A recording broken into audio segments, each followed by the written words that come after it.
Shalom, Sergeant Major Chaim Malespin coming at you. I'm with the Combat Engineer Corps Elite Unit for Special Missions. It's called Yalom. There's a special mission in front of us right now, and it's called completing this war. I've been at it for a long time to bring them home, to rescue the hostages, to dismantle these dungeons of darkness and dismay, of diabolical terror, to remove their infrastructure and dismantle Hamas, to complete this war so they can't mount another massacre on us and rape women and burn people alive and so on. But there's a huge international campaign, including the U.S. government, to prevent us, IDF, from going into Rafah.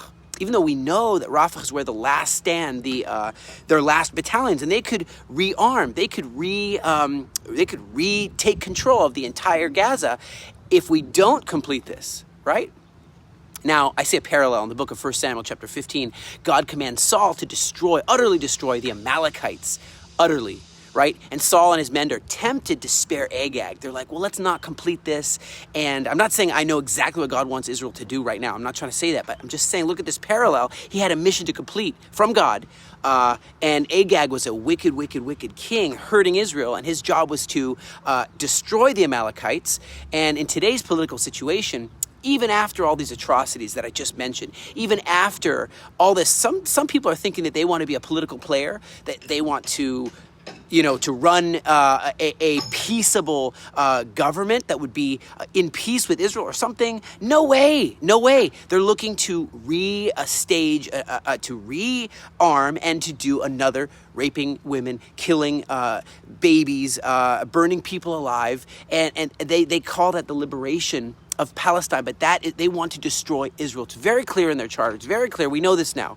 And in the Bible, God says, look what Amalekites did to you. Remember? They attacked you when you were weak. They attacked you from the rear. They were despicable to you. And they were actually trying to stop Aliyah. You know, I run the Aliyah Return Center charity. And they were trying to stop the promise of the promised land happening, which is that we will come and live in Israel.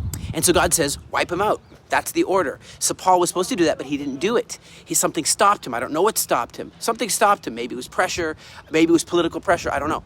But you think that God was pleased with Saul when he stopped and didn't complete the mission? You think God was pleased? Is that what we're learning from the story? When God says, destroy these Amalekites, and he stopped. He says, I'll spare King Agag. And he then suddenly has this monument right in verse 12, and he makes a monument for himself. I'll read that. In verse 12, it says, and Samuel rose early to meet Saul in the morning, and it was told Samuel, Saul came to Mount Carmel, and behold, he had set up a monument for himself, and turned and passed on and went down to Gilgal. How weird. He thinks that he's going to get a prize, a Nobel Peace Prize, for not doing God's will. Isn't it similar that, maybe that would be dangled in front of us, that hey, it's all going to work out. Just leave Gaza, get everybody out, release everybody. And it's a make or break moment right now. We just can't let Hamas get away with it, be awarded a state, for example. I mean, they ran Gaza for how long? The last 18 years.